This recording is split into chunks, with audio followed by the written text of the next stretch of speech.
Good afternoon, all of you from Ashok Bhardwaj. Welcome to again new SS class. Student, don't waste time, hurry up. Student, हमारा lesson number 6 है हमारा देश भारत। राजनीतिक एवं प्रशासनिक विभाजन। भारत एक विशाल देश है भाई। प्रशासनिक क्रियाकलापों के लिए भारत को 28 राज्यों व 8 केंद्र शासित प्रदेशों में बांटा गया है। क्रियाकलाप का क्या मतलब होता है भाई? किसी कार्य या गतिविधि को संदर्भित करना। क्रियाकलाप का क्या मतलब? कार्य या गतिविधि को संदर्भित करता है। नई दिल्ली भारत की राजधानी है। राज्यों का निर्माण मुख्यतः भाषाओं के आधार पर हुआ है। जलोढ़ निक्षेप क्या होते हैं? देखो, ये नदियों द्वारा लाई गई बहुत ही महीन मिट्टी होती है तथा नदी बेसिन में निक्षेपित कर दी जाती है।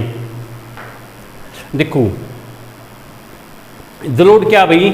जलोढ़ एक ये मिट्टी का प्रकार है और भारत में मुख्य राज्यों को मुख्यतः भाषाओं के आधार पर बांटा गया है। जैसे पंजाब में पंजाबी बोलते हैं, हरियाणा में हिंदी बोलते हैं। हरियाणवी लैंग्वेज नहीं है, हरियाणवी एक बोली है, ठीक है ना। तो देखो, इसमें एक होता है निक्षेप शब्द। देखो, निक्षेपित कर दी जाती है। निक्षेप शब्द का क्या मतलब होता है? निक्षेप मिट्टी, बालू और बजरी और छोटे पदार्थों से मिलकर बनते हैं। निक्षेप क्या भाई? मिट्टी, बालू और छोटे पदार्थों से मिलकर क्या बनते हैं? निक्षेप बनते हैं, ठीक है। उसके बाद देखो, सहायक नदी क्या होती है? एक नदी जो मुख्य नदी में किसी भी तरफ से आकर मिलती है था अपने जल को मुख्य नदी में विसर्जित कर देती है, यानी मिला देती, विसर्जित कर देना। सहायक नदी क्या होती है? एक नदी जो मुख्य नदी में किसी भी तरफ से आकर मिलती है और अपने जल को मुख्य नदी में विसर्जित कर देती है, वो कौन सी होती है? सहायक नदी होती है। गंगा ब्रह्मपुत्र नदियाँ संसार के सबसे बड़े गंगा और जो ब्रह्मपुत्र नदियाँ हैं वो संसार के सबसे बड़े डेल्टा का निर्माण करती हैं, जिसे सुंदरबन डेल्टा कहा जाता है। गंगा व ब्रह्मपुत्र नदियाँ भाई संसार के सबसे बड़े डेल्टा का निर्माण करती हैं, जिसे क्या? सुंदरबन डेल्टा का नाम दिया गया है। डेल्टा क्या भाई? डेल्टा ये त्रिभुजाकार आकार का होता है। डेल्टा की आकृति त्रिभुजाकार की होती है, ठीक है। उसके बाद देखो, डेल्टा शब्द क्या होता है? देखो, डेल्टा स्थल का वह भाग है जो नदी अपने मुहाने पर बनाती है। जो डेल्टा क्या होता है भाई? स्थल का वह भाग है जो नदी के मुहाने पर बनता है, नदी के मुहाने पर बनता है। अब आप सोच रहे कि मुहाना शब्द क्या है? मुहाना शब्द वो है जहाँ नदी मुख्य रूप से समुद्र में, जिस स्थान से नदी समुद्र में गिरती है तो उसे मुहाना कहा जाता है। जहाँ नदी मुख्य समुद्र में गिरती है उसे क्या कहा जाता है? उसे मुहाना कहा जाता है। देखो, इसमें और क्या है? नदी बेसिन।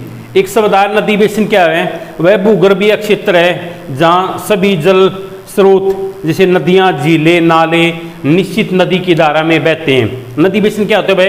वह भूगर्भीय क्षेत्र है जहाँ सभी जल स्रोत जैसे नदियाँ, नाले, झीलें एक निश्चित नदी की धारा में बहते हैं।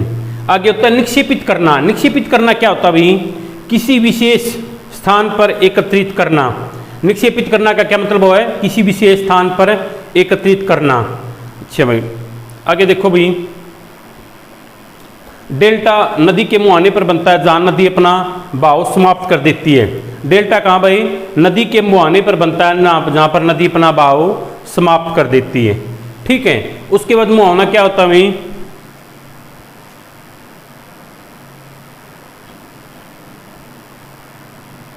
मैंने पहले बताया, जहाँ नदी समुद्र में प्रवेश करती है, जहाँ नदी समुद्र में प्रवेश करती है तो उस स्थान को क्या कहा जाता है? मुहाना कहा जाता है। Student, today is most important class indeed here, so I hope you must have enjoy today's class.